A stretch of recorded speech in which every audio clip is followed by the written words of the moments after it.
રોહનભાઈ, જે રીતે અખિલેશ્વર દાસજીએ જણાવ્યું એ પ્રમાણે કે એ પણ આ આંદોલનનો એક ભાગ રહી ચૂક્યા છે અને જે વખતે તેઓએ આ યાત્રા કરી હતી લાલકૃષ્ણ અડવાણીએ, કન્યાકુમારીથી કાશ્મીર સુધી હોય કે અયોધ્યાથી સોમનાથ હોય, અને જો તેઓએ બાબરી વિધ્વંસ મુદ્દો હોય કે રામ નિર્માણ મંદિરના મુદ્દાના આંદોલનમાં ભાગ લીધો હતો તો તેઓ ગર્વભેર કહેવું પડે કે હા, હું આ આંદોલનનો એક ભાગ હતો. ભાજપના તમામ નેતા ઉપર ક્યારેક ને ક્યારેક આક્ષેપ લાગતા હોય છે, હંમેશા ભાજપ આક્ષેપોથી ઘેરાયેલી રહેતી હોય છે, ત્યારે વધુ 12 નેતાઓના ઉપર આ આક્ષેપ લાગ્યો છે અને અંતે થાય છે એવું કેસ પણ ચાલે છે અને બધા નેતા છૂટી પણ જાય છે. જે પ્રકારે અહીંયા બધા વડીલો અહીંયા બેઠેલા છે, જે વાતની શરૂઆત 1986માં હું લઈ જાઉં, જ્યારે રાજીવજીની મેં વાત કરી ત્યારે આ જ મુદ્દાને કોમી એકલાસથી એમણે ઉકેલવાનો પ્રયત્ન કર્યો અને ઉકેલાઈ પણ ગયો હતો. આ પૂજા પણ ચાલતી અને બધા લોકોએ બેસીને એનો ઉકેલ લાવ્યો હતો. જી, બંને અલગ અલગ વાળા બનાવીને 1989માં શિલાન્યાસ પણ થયો હતો. એટલે મારું કહેવાનો મતલબ એ છે કે રાજકીય ધાર્મિક મુદ્દાને રાજકીય મુદ્દો બનાવવાની વાત માત્ર એક જ પક્ષ કરી શકે છે. ક્યારે પણ જ્યારે એક જવાબદાર વ્યક્તિ હોય, કુટુંબનો વડો હોય, એ શું ઈચ્છે કે કુટુંબમાં કઈ રીતે શાંતિની સ્થાપના થાય. ડિવાઇડ એન્ડ રૂલ કોંગ્રેસે ક્યારે પણ મતોની રાજનીતિમાં લઈને કે દેશને નુકસાન થાય એવું કામ કોંગ્રેસે ક્યારેય કર્યું નથી ને કરશે નહીં. આપણે બીજું બધું વાત જવા દો કે ધારો કે 1992 થી લઈને અત્યાર સુધી આપણે આ મુદ્દાની વાત કરીએ, એનો રાજકીય ફાયદો કોને થયો? એક જ પક્ષને થયો, બીજા કોઈને નથી થયો. નહીં રોહનભાઈ, આ વાત સાથે હું તો સહમત બિલકુલ નથી. કોંગ્રેસ પણ એટલો જ એનો ફાયદો. નહીં, એક જ મિનિટ. નહીં, 1989માં ચૂંટણી આવતી હતી લોકસભાની, ત્યારે રાજીવ ગાંધીએ શિલાન્યાસની મંજૂરી આપી. શા માટે? એક જ મિનિટ, હું એ જ કહેવા માંગુ છું દિલીપભાઈ, ત્યાં એને મુદ્દાને એને વિવાદિત રૂપ નતું આપવામાં આવ્યું. એ વખતે વિરોધ પણ નતો થયો. મારું એ જ કેવું છે કે જો એ વસ્તુ બની હતી તો શા માટે 1992માં એક જ મિનિટ, શા માટે 1992માં આ બાબરી મસ્જિદનું એ કરવાની? મારું એક જ કેવું છે કે આ મુદ્દો જયારે ધાર્મિક આસ્થાઓથી જોડાયેલો છે, રામલલ્લાથી જોડાયેલો છે, બીજા દેશની એકતા સૌથી ઉપર છે. મારું આ મુદ્દાને 25 વર્ષ સુધી જીવતો રાખીને એનો રાજકીય લાભ લેવો, હું એની અગેન્સ્ટમાં છું.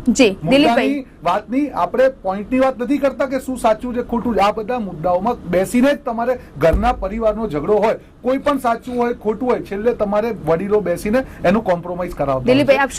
મારી વાત ફિનિશ કરી લો, 2 મિનિટ પછી દિલીપભાઈ આપ કહેજો કે જે પ્રકારે અત્યારે સરકારી નિષ્ફળતાઓ છે એમને હંમેશા આપણે જોયું છે કે ડિવાઇડ એન્ડ રૂલ બરાબર છે અને યુઝ એન્ડ થ્રો, આ બે હંમેશા બીજેપીની સરકારના એ રહ્યા છે.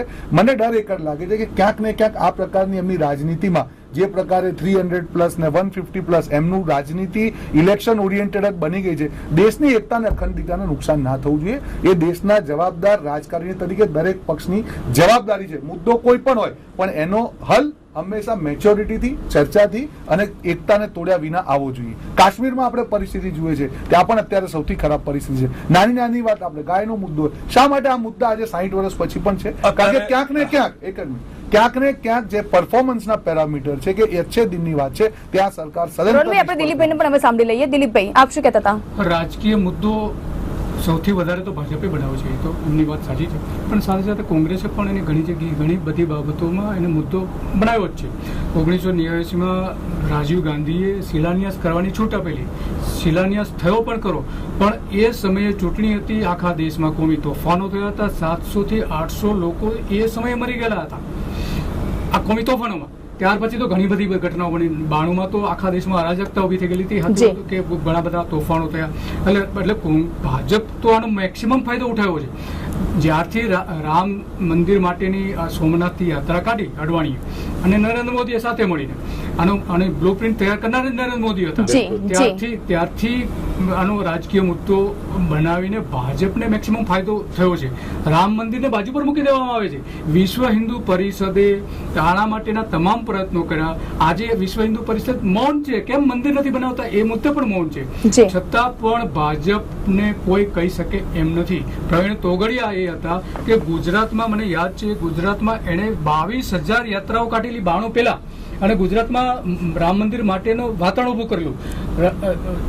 દરેક જગ્યાએથી શિલાઓ એકઠી કરીને શિલાઓ ભેગી કરેલી હતી. એમના તમામ પ્રયત્નો હતા કે રામ મંદિર બનવું જોઈએ, પણ ભાજપને નથી બનવા દેવું, કારણ કે એ જો મુદ્દો જ્યાં સુધી જીવતો હશે ત્યાં સુધી સત્તા પર ભાજપ રહી શકશે. મને તો લાગે છે 2019માં જ્યારે ચૂંટણી આવશે ત્યારે આ મુદ્દો આખો ફરીથી ઉભો કરવામાં આવશે, ફરીથી રામ મંદિર બનાવવાના આખી ઝુંબેશ ચાલુ થશે અને ચૂંટણી નરેન્દ્ર મોદી જીતી જશે. મહારાજ આપ શું કહેશો? રાજકીય મહાનુભાવો શું હાનિલાભ એને થાય છે મેં આપને પહેલા કીધું, એનાથી મારે કઈ લેવા દેવા નથી. પણ જે પણ સત્તામાં મહાનુભાવો છે, અયોધ્યામાં રામ મંદિર બનવું જોઈએ, નો ડાઉટ. ભારતીય જનતા પાર્ટીના મુખ્ય એજન્ડામાં ગાય, ગંગા, ગાયત્રી, રામ મંદિર આ બધું હતું. જી, રામ મંદિર એક મેન મુદ્દો હતો અને રામ મંદિર બનવું જોઈએ એવું પણ હું આજે માનું છું. અને ભારતીય જનતા પાર્ટીની સરકાર રાજ્યમાં છે, કેન્દ્રમાં છે, બહુમતીમાં છે, ત્યારે રામ મંદિર ચોક્કસ એના સમયકાલ પૂરું થયા પહેલા રામ મંદિરનું કામ ચાલુ કરવું જોઈએ. રોહનભાઈ, જે મહારાજે વાત કરી એક વસ્તુ હું એમાં એગ્રી તો 2014માં એમના મેનિફેસ્ટોમાં ક્લિયર લખ્યું છે કે અમે રામ મંદિર સંવિધાનિક રીતે બને એના પક્ષમાં છીએ. આ વસ્તુ તો કોંગ્રેસ પહેલેથી કહે છે. જ્યારે એમને લાગ્યું કે મેનિફેસ્ટોમાં જો રામ મંદિરનું નામ પણ નહીં લખીએ તો મેસેજ ખોટો જશે, એટલે જે દિલીપભાઈએ કીધું એ વાત કે મુદ્દોને ત્યાં પકડી રાખ્યો. વાત મારી એક જ છે, જો તમે ખરેખર એ વસ્તુને રિઝોલ્યુશનમાં જો ઇન્ટરેસ્ટેડ હોત તો તમારી 3 વર્ષની સરકાર હતી, તમે બંને સમાજના સમુદાયના લોકોને ભેગા કર્યા હોત, એમને કંઈક ને કંઈક કરીને કોમી એકલાસના વાતાવરણમાં એનો નિર્ણય આવે એવો પ્રયત્ન કર્યો હોત.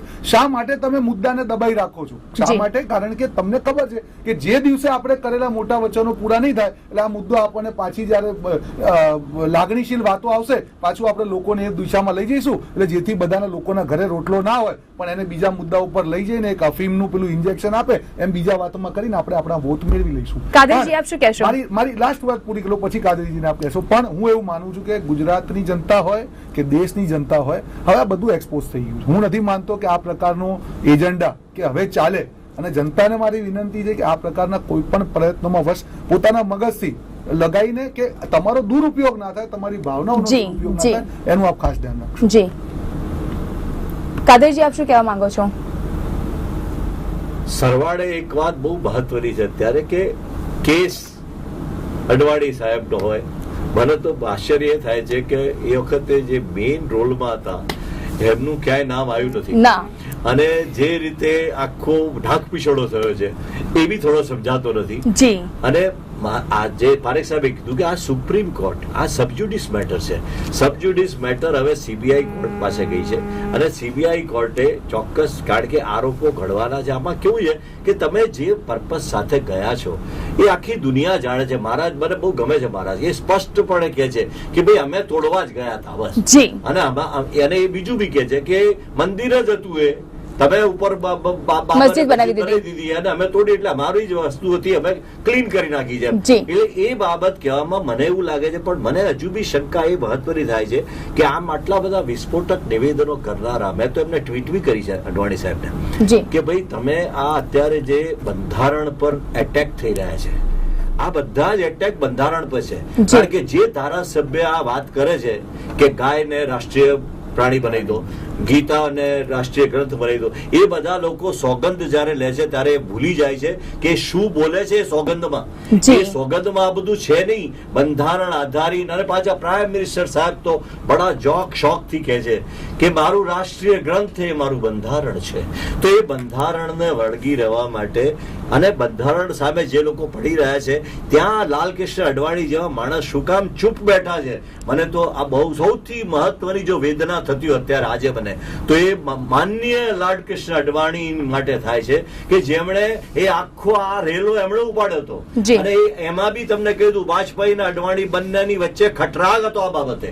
વાજપેયી બહુ ઉદારીકરણ વાળા માણસ હતા, એટલા માટે એ નહોતા ઈચ્છતા કે આ પ્રકારનું કોઈ પણ એક્શન. કાદરીજી તમે જણાવી રહ્યા છો કે અડવાણીએ શા માટે મૌન સેવ્યું છે, પરંતુ સામે સામે જે રીતે અખિલેશ્વર દાસજી મહારાજે કીધું એ પ્રમાણે કે જો એ પોતે આંદોલનના એક ભાગ હતા અડવાણી અને તેઓએ આ યાત્રા કરી હતી તો તેઓએ સ્વમાનભેર કહેવું પડે કે હું આ આંદોલનનો ભાગ હતો અને હા, બાબરી વિધ્વંસમાં ક્યાંક ને ક્યાંક મારો હાથ છે, હું સંડેવાયેલો છું. પરંતુ હવે જ્યારે સુપ્રીમ કોર્ટમાં આ તમામ નેતાઓ ઉપર કેસ ચાલી રહ્યો છે ત્યારે 50 હજારના પર્સનલ બોન્ડ પર તેઓએ જામીન તો મેળવ્યા છે, સાથે સાથે ડિસ્ચાર્જ એપ્લિકેશન કરીને તેઓએ તેમની ઉપર જે આક્ષેપ લાગ્યા છે એ આક્ષેપ રદ કરવાની પણ માંગ કરી છે. તમને એક વાત કહી દઉં, જૈન હવાલા કૌભાંડ વખતે જસ્ટ એમનું નામ આવ્યું હતું, અડવાણીજીએ રાજીનામું આપી દીધું હતું. હા, એટલે હવે કદાચ એવું બને કે જો ખરેખર એમને લોકશાહી બહુ પ્રિય હોય જી અને બંધારણ બહુ પ્રિય હોય તો બની શકે કાલ સવારે રાજીનામું આપી દે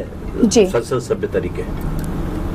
એટલે હું આપણે એમ કહું છું, માન લો ગીતાને રાષ્ટ્રીય ગ્રંથ જાહેર કરી દે જી અને ગાયને રાષ્ટ્રીય પશુ જાહેર કરી દે તો એમાં બીજાને તકલીફ શાના માટે હોવી જોઈએ? સારી વાત છે, કરી દે.